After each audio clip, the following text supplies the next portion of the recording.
Assalamu alaikum dear students, and again welcome to the online classes of Superior Group of Colleges Mia Wali. So आज हम जो lecture है अपना वो हमारा एक छोटा सा टॉपिक जो था वो रह गया था प्रीवियस लेक्चर से, जो कि हम लाइसोसोम्स के फंक्शंस को स्टडी कर रहे थे। तो वहाँ से हम कंटिन्यू करेंगे इस टॉपिक को आज। टॉपिक हम फंक्शंस डिस्कस कर रहे थे लाइसोसोम्स के। तो लाइसोसोम्स के हमने डिफरेंट फंक्शन देखे, उनकी ऑटोफैगी के बारे में हमने स्टडी किया, ऑटोलाइसिस के बारे में हमने देखा, इंट्रासेलुलर डाइजेशन, एक्स्ट्रासेलुलर डाइजेशन, ये डिफरेंट फंक्शंस थे। अब उन फंक्शंस के बाद यहाँ पे एक चीज़ आ रही है, लाइसोसोमल स्टोरेज डिसऑर्डर्स या डिजीज़। लाइसोसोमल स्टोरेज डिसऑर्डर्स क्या चीज़ होती हैं, सबसे पहले हमें इस चीज़ का पता होना चाहिए। हमने देखा कि लाइसोसोम्स जो होते हैं ना, लाइसोसोम्स के अंदर डिफरेंट टाइप के एंजाइम्स मौजूद होते हैं।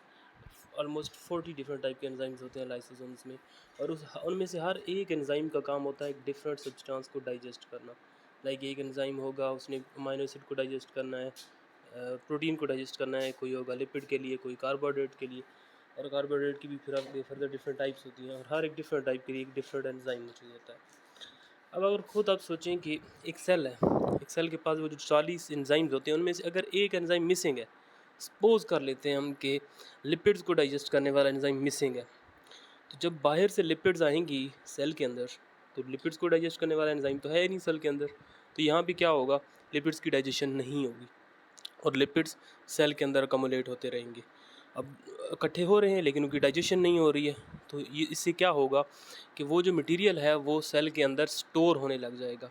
जब ऑब्वियसली स्टोर होगा तो जो बाकी मेटाबॉलिज्म होता है, बाकी रिएक्शन हो रहे होते हैं सेल के अंदर, वो सारे अफेक्ट होने लग जाएंगे। इस तरह की जो डिसऑर्डर्स होती हैं इनको हम बोलते हैं लाइसोसोमल स्टोरेज डिसऑर्डर। स्टोरेज हम इसी वजह से कह रहे हैं कि वहाँ पे वो चीज़ डाइजेस्ट होने की बजाय स्टोर होने लग जाती है। और लाइसोसोमल क्यों बोलते हैं, क्योंकि लाइसोसोम की वजह से वो चीज़ स्टोर हो रही होती है। लाइसोसोम के अंदर वो एंजाइम, एक पर्टिकुलर एंजाइम जो होता है वो मिसिंग होता है। यहाँ पे 20 डिफरेंट टाइप की जो लाइसोसोमल डिसऑर्डर्स हैं उनको अभी तक स्टडी किया जा चुका है। उनमें से एक जो होती है, यहाँ पे एग्जांपल नहीं बताई गई है, एग्जांपल हम देख लेते हैं। एग्जांपल जो होती है इनकी, टे सैच डिजीज़, आपने शायद नाम इसका सुना हुआ हो, TAYSACH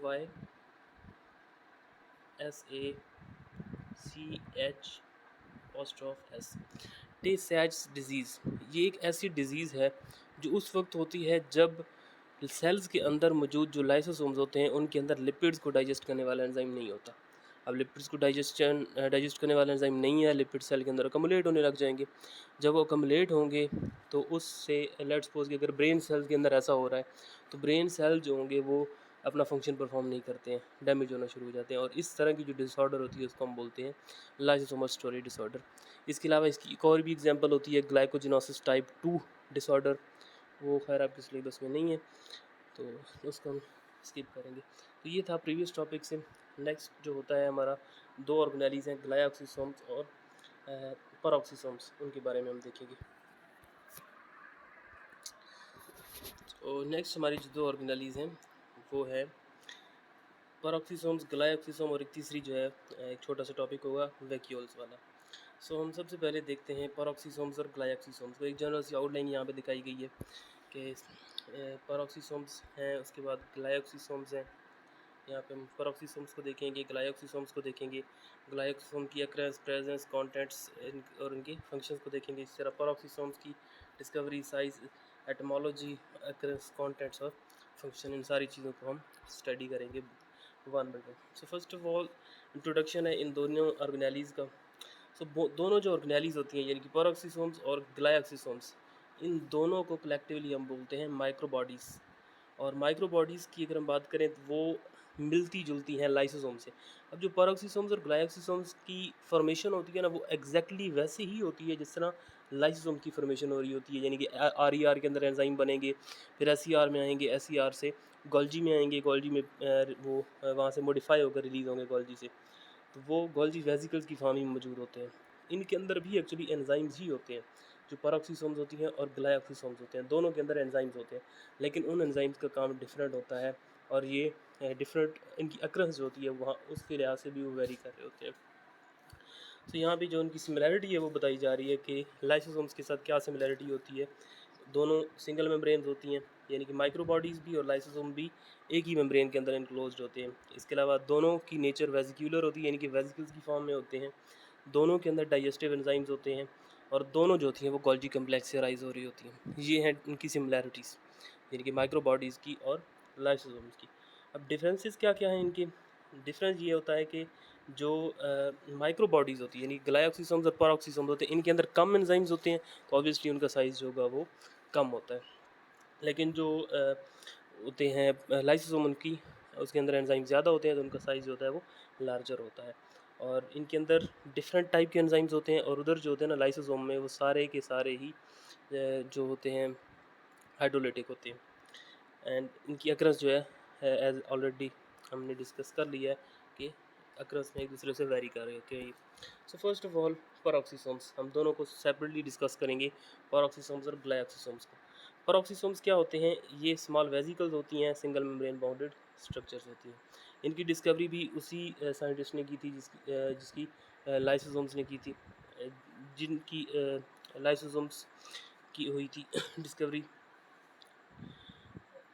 तो यानी कि डिडो। उसके बाद एटमोलॉजी की बात करें, यानी कि इसका जो नेम है, नेम कहाँ से ड्राइव किया गया है?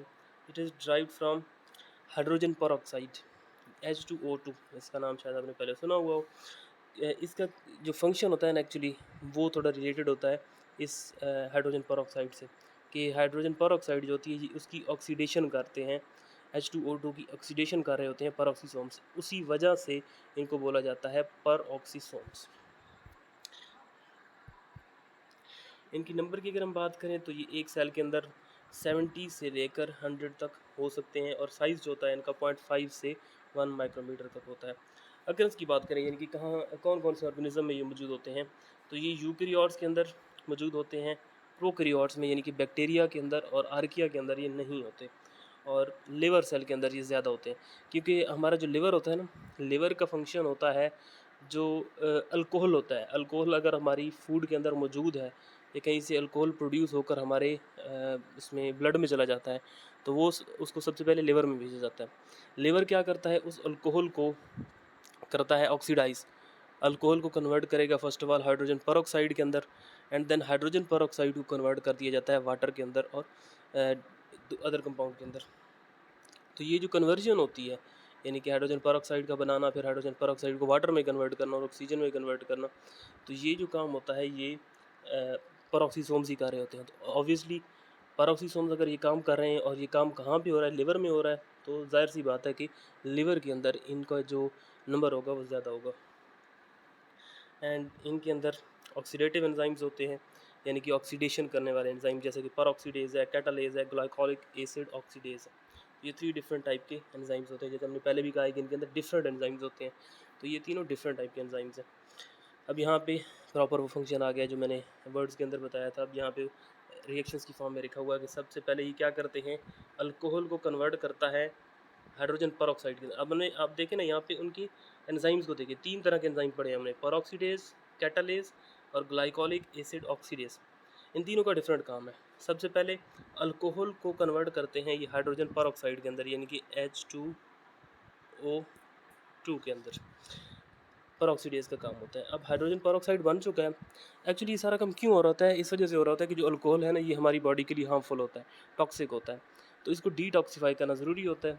तो उसको डिटॉक्सिफाई 2 स्टेप्स में, 2 डिफरेंट स्टेप्स के अंदर किया जाता है।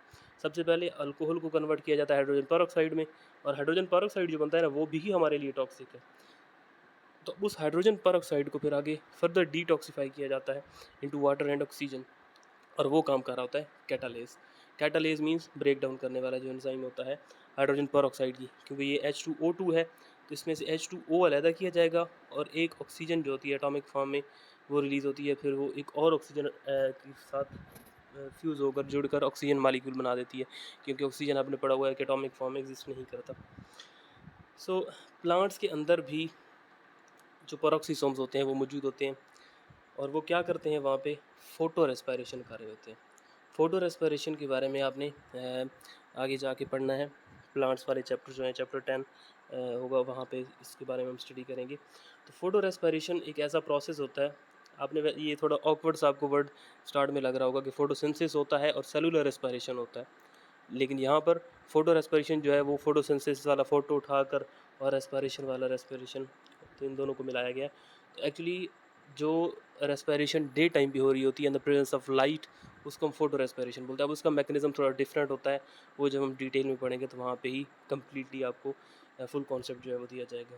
तो उसके अंदर एक स्टेप होता है, वो एक लेंथी प्रोसेस है, उसमें से एक स्टेप होता है जिसमें ग्लाइकोलेट जो होता है उसको कन्वर्ट किया जाता है ग्लाइसिन के अंदर। ग्लाइसिन एक अमाइनो एसिड है, उसके अंदर कन्वर्ट किया जाता है। तो ग्लाइकोलेट को ग्लाइसिन में कन्वर्ट करने के लिए एक एंजाइम होता है जिसका नाम है ग्लाइकोलिक एसिड ऑक्सीडेज। तो ये थे डिफरेंट फंक्शंस जो कि एंजाइम्स के होते हैं which are present in peroxisomes. Second जो ऑर्गेनेली है माइक्रो बॉडीज़ में वो है ग्लाइऑक्सिसोम्स। ग्लाइऑक्सिसोम्स जो होते हैं ये special these are specialized peroxisomes, यानी कि इनकी भी स्ट्रक्चर उनसे मिलती जुलती है, ये भी कुछ और फंक्शंस के अंदर स्पेशलाइज्ड होते हैं, बट इनकी अक्रंस डिफरेंट होती है। ये ऑयल सीड वाले प्लांट्स में होते हैं, यानी कि वो प्लांट्स जिनके जो सीड होते हैं उनमें उनमें ऑयल होता है, लाइक मस्टर्ड प्लांट है, इसके अलावा जो कैनोला प्लांट होता है, इसके अलावा आप सोयाबीन को देख लें, सनफ्लावर को देख लें, तो ये ऐसे सीड्स हैं, ऐसे प्लांट्स हैं जिनके सीड्स के अंदर ऑयल मौजूद होता है। एक चीज़ आपने पढ़ी होगी कि जब सीड को हम इसमें सॉइल में डालते हैं तो उससे प्लांट निकलता है। एक और चीज़ आपने 10th क्लास के अंदर पढ़ी होगी कि जो छोटा सा सीड होता है ना, उस सीड के अंदर एक बहुत छोटा सा सीडलिंग ऑलरेडी मौजूद होता है ज़मीन के अंदर जब हम उसको डालते हैं उससे पहले ही।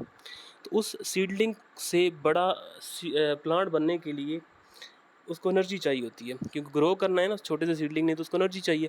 एनर्जी कहाँ से आएगी? एनर्जी आती है जब रेस्पिरेशन होती है, यानी कि ग्लूकोज की ब्रेकडाउन होगी और उससे एनर्जी रिलीज़ होगी, एटीपी रिलीज़ होगी, और उस एटीपी को यूज़ करके उस प्लांट ने ग्रो करना होता है। लेकिन जब हम सीड को सॉइल में डालते हैं तो उसकी रूट्स तो बाद में निकलती है ना, तो रूट्स निकलने से पहले तक की जो वो डेवलपमेंट होती है, ग्रोथ होती है, सॉरी, तो वो ग्रोथ जो होती है वो कैसे होगी? उसके लिए भी तो ऑब्वियसली एनर्जी चाहिए। जब रूट्स उसकी बन जाएंगी तब तो वो सॉइल से लेने लग जाएगा न्यूट्रिएंट्स, लेकिन रूट्स बनने से पहले तक वो छोटे से स्मॉल सीडलिंग की ग्रोथ कैसे होगी? उसके लिए फूड चाहिए होती है। तो फूड आपने देखा होगा कि जितने भी सीड्स होते हैं उनके अंदर, अब अगर हम बात करें वीट की, तो वीट के अंदर स्टार्च होती है, जो हम आटा खाते हैं, फ्लोर हम खाते हैं, वो एक्चुअली स्टार्च है। इस तरह हम आलमंड को देख लें, उसके अंदर ऑयल मौजूद होता है, वो फूड होती है। और वो किस लिए होती है? वो उस छोटे से सीडलिंग के लिए होती है जो ग्रो करता है सॉइल के अंदर। तो अब जो प्लांट होते हैं ना, जिन प्लांट्स के सीड्स में कार्बोहाइड्रेट्स मौजूद है, यानी कि स्टार्च मौजूद है या ग्लूकोज किसी और फॉर्म के अंदर कार्बोहाइड्रेट्स मौजूद है, तो उनके लिए तो सिंपल पाथवे होता है कि ग्लूकोज की या वो कार्बोहाइड्रेट की ब्रेक डाउन करके डायरेक्टली एटीपी प्रोड्यूस कर लेते हैं। लेकिन जिन सीड्स के सीड्स के अंदर ऑयल होता है ना, अब वो ऑयल को डायरेक्टली एटीपी प्रोड्यूस करने के लिए यूज़ नहीं कर सकते हैं। अब उसका मैकेनिज्म ये होता है कि सबसे पहले ऑयल्स को कन्वर्ट किया जाता है कार्बोहाइड्रेट के अंदर, एंड देन कार्बोहाइड्रेट्स जो होते हैं ना उनको फिर ये प्लांट्स सेलुलर रेस्पिरेशन के थ्रू ब्रेक डाउन करके उसे एटीपी ले लेते हैं। अब जो ऑयली सीड प्लांट्स हैं उनके लिए ये एक और आप कह सकते हैं कि एक कम्प्लेक्सिटी आ गई है कि उनको पहले कार्बोहाइड्रेट बनाना पड़ते हैं उस ऑयल से। तो उसके लिए अब क्या करना पड़ता है उनको? उनके पास एक अलहदा ऑर्गेनेली मौजूद होती है, जो हम यहाँ पे पढ़ रहे थे कि ऑयली सीड प्लांट्स होते हैं उनके अंदर ये ऑर्गेनेलीज मौजूद होती है। अब ये सारा जो था इसके बैकग्राउंड में जो नॉलेज था वो अभी आपको मैंने डिस्कस कर ली है। अब जो ग्लाइऑक्सिसोम्स होते हैं ये एनिमल्स के अंदर एब्सेंट है, क्योंकि इनके फंक्शन से ही पता चल रहा है कि इनका फंक्शन क्या होता है। सीड्स के अंदर ऑयल्स को कन्वर्ट करना कार्बोहाइड्रेट के अंदर। तो एनिमल्स के अंदर ऑब्वियसली सीड्स नहीं होते हैं ना, तो ये एनिमल्स में एब्सेंट होती हैं। इसके अलावा उन सीड्स के अंदर भी ये नहीं होती जिनके अंदर वो नहीं होता ऑयल, जैसे कि पी है, पी का जो सीड होता है। इसके अलावा हम वीट का देख लें, कॉर्न का देख लें, तो ये ऐसे सीड्स हैं जिनके अंदर ऑयल नहीं होता है। तो जिनमें ऑयल नहीं होता ऑब्वियसली उनको वो कन्वर्जन की ज़रूरत ही नहीं है, उनके पास ऑलरेडी कार्बोहाइड्रेट्स उसी फॉर्म के अंदर मौजूद हैं, तो उनके अंदर ये ऑर्गेनेलीज नहीं होती हैं। और दूसरी चीज़, एक और चीज़ कि जो ऑयली सीड्स प्लांट्स होते हैं ना उनके अंदर भी ये उस शॉर्ट टाइम पीरियड के लिए होती हैं जिस दौरान ऑयल को कन्वर्ट किया जा रहा होता है कार्बोहाइड्रेट्स के अंदर। जब कन्वर्ट हो जाएंगे उसके बाद ये उस प्लांट के अंदर नहीं होंगे। जब उस प्लांट के अंदर दोबारा से सीड बनेगा ना, फिर उसके अंदर ये प्रोड्यूस होंगी। यानी कि ये सिर्फ और सिर्फ उस सीड वाले ड्यूरेशन के अंदर मौजूद होती हैं। जब सीड से प्लांट निकल जाता है, ग्रो कर जाता है, उस टाइम उसके बाद ये प्लांट के अंदर मौजूद नहीं होती हैं। तो ये सारी चीज़ें इसके बारे में। अब उस साइकिल को हम बोलते हैं ग्लाइऑक्सिलेट साइकिल, जिसके थ्रू ऑयल्स को कन्वर्ट किया जा रहा होता है कार्बोहाइड्रेट्स के अंदर।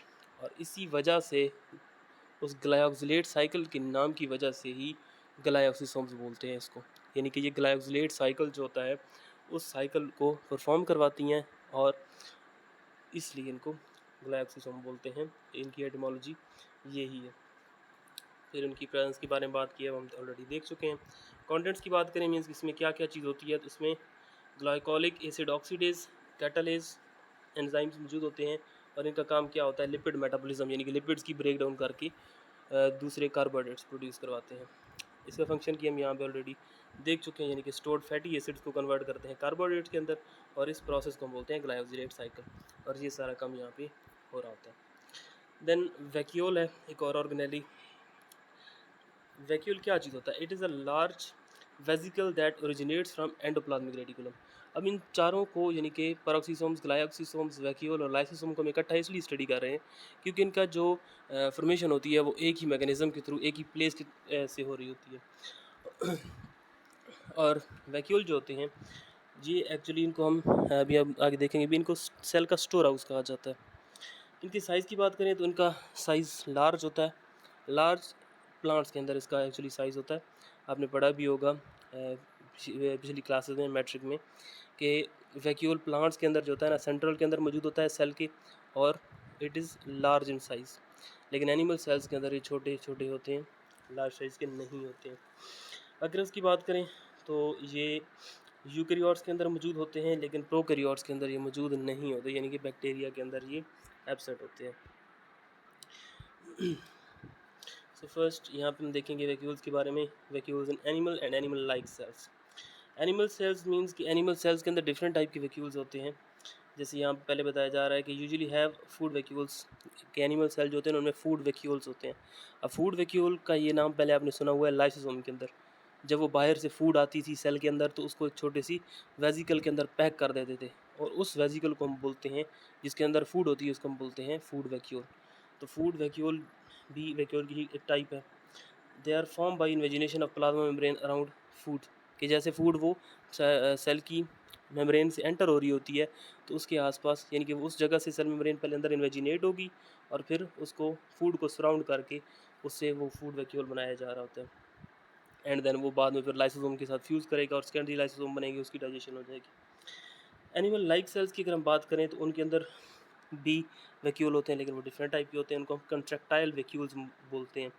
कंट्रैक्टाइल वैक्यूल्स होते हैं ना, ये इसलिए होते हैं कि सेल्स के अंदर जब वाटर की कंसनट्रेशन ज़्यादा हो जाती है ना, तो ये एक कॉन्ट्रैक्ट होते हैं, और स्मॉल ट्यूब्स इनमें से बनती हैं जो फिर वाटर को सेल से बाहर निकाल देती हैं। लाइक कि इस तरह से एक सेल होगा, लेट्स सपोज सेंटर में एक वैक्यूल मौजूद है। अब उसके अंदर वाटर अगर ज़्यादा हो गया वैक्यूल के अंदर, तो वो क्या करेगा, अपने आप को एक तरह से श्रिंक हो जाती है उसकी स्ट्रक्चर, या आप कह सकते हैं कॉन्ट्रैक्ट हो जाता है वो, और उसकी तकरीबन इस तरह ऑलमोस्ट ऐसे स्टार शेप स्ट्रक्चर बन जाती है। छोटी छोटी ट्यूब्स उसमें से ओरिजिनेट होती हैं, और उन ट्यूब्स में से फिर मटेरियल को सेल से बाहर निकाला जा रहा होता है, इसलिए इसको हम कंट्रैक्टाइल वैक्यूल बोलते हैं।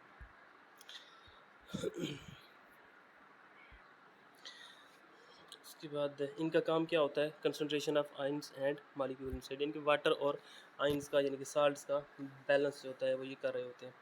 प्लांट्स वैक्यूल्स की बात करें तो प्लांट वैक्यूल जो होते हैं ना, यंग प्लांट्स के अंदर जब प्लांट छोटा होता है उस टाइम पे छोटे छोटे वैक्यूल एक सेल के अंदर मौजूद होते हैं। लेकिन जैसे ही सेल की एज या प्लांट की एज बढ़ती जाती है, तो छोटे छोटे वैक्यूल हैं वो आपस में एक दूसरे के साथ मिलकर एक लार्ज साइज़ का वैक्यूल बना देते हैं सेंटर के अंदर। और इन स्मॉल जो वैक्यूल्स होते हैं इनका क्या काम होता है, जो वो इमेच्योर प्लांट के अंदर मौजूद होते हैं। तो इमेच्योर प्लांट्स के अंदर उनकी वो क्या करते हैं कि they can hold reserve of important organic compounds, यानी कि आपको पहले मैंने एक वर्ड यूज़ किया था कि इनको स्टोर हाउस ऑफ सेल कहते हैं। यानी कि सेल के अंदर कोई भी चीज़ एक्स्ट्रा हो, अब हम अगर अपने घर के अंदर देखें ना, तो हमारा एक स्टोर हाउस होता है जिसके अंदर हम एक्स्ट्रा चीज़ें वहाँ पे रख देते हैं। या कोई भी चीज़ अगर डैमेज हो गई तो वहाँ पे वो रख देते हैं उसको। डैमेज जो हो खैर प्लांट सेल्स के अंदर उसको ख़त्म कर दिया एनिमल सेल्स के अंदर तो उनको वो आपने पढ़ा हुआ है ऑटोफैगी के थ्रू उसको डीजनरेट कर देते हैं। लेकिन एक्स्ट्रा चीज़ें जो होती हैं ना सेल्स वो अपनी इन वैक्यूल में रख रहे होते हैं, जैसे कि इंपॉर्टेंट ऑर्गेनिक कंपाउंड्स हो गए। इसके अलावा कुछ प्लांट्स के अंदर एक पॉइजनस मटेरियल जो होता है वो प्रोड्यूस करते हैं सेल में और उसको फिर स्टोर करके रख लेते हैं वैक्यूल के अंदर, और उसको फिर यूज़ करते हैं एज अ डिफेंस मैकेनिज़्म। कि कुछ ऐसे भी प्लांट्स होते हैं जिनके रूट्स में से कुछ पॉइजनस मटेरियल रिलीज़ होता है, और वो पॉइजनस मटेरियल क्या करता है इंसेक्ट्स को या दूसरे जो हर्बीवोर्स होते हैं जो उस प्लांट्स को खाने के लिए आ रहे होते हैं उनके लिए नुकसानदेह होता है या अनप्लेजेंट स्मेल देता है उनको, जिसकी वजह से वो इस प्लांट को नहीं खाते हैं। तो इस तरह से वो प्लांट्स अपने आप को डिफेंड करने के लिए अपने डिफेंस सिस्टम या डिफेंस मैकेनिज़्म के तौर पर यूज़ कर रहे होते हैं इस मटेरियल को या इन पॉइजनस सब्सटेंसेस को जो वैक्यूल में स्टोर होती हैं। मैच्योर प्लांट्स में भी आपको बताया मैंने कि स्मॉलर वैक्यूल्स मिलकर लार्ज वैक्यूल बना देते हैं, और वहाँ पे क्या होता है कि सेंट्रल वैक्यूल एक सेंटर में बन जाता है। सो मेम्ब्रेन जो होती है, अब इसकी स्ट्रक्चर की बात आ गई है कि इस तरह से एक वैक्यूल होता है, तो उस वैक्यूल की जो मेम्ब्रेन होती है ना उसको टोनोप्लास्ट बोलते हैं, और the solution inside the central vacuole is called cell SAP.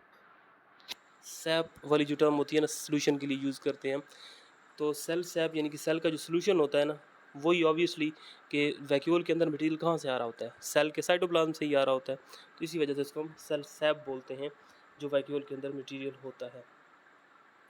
And vacuole का क्या काम है अब यहाँ पे बताई जा रहे हैं कि इनऑर्गेनिक आइंस जैसे कि पोटाशियम क्लोराइड आइन जो होते हैं इनको स्टोर करता है। ये Cl1 लिखा हुआ है, ये Cl-1 होता है chloride ion. So it acts as a store house of the cell and it provides mechanical support by developing turgor pressure. ये चीज़ एक इंटरेस्टिंग है कि जो प्लांट सेल्स होते हैं ना, आपने देखा होगा कि आपके घर में जो लॉन के अंदर प्लांट्स लगे हुए होते हैं, अगर उनको आप पानी नहीं देते तो वो उनके अंदर विल्टिंग होने लग जाती है, मुरझा जाते हैं वो।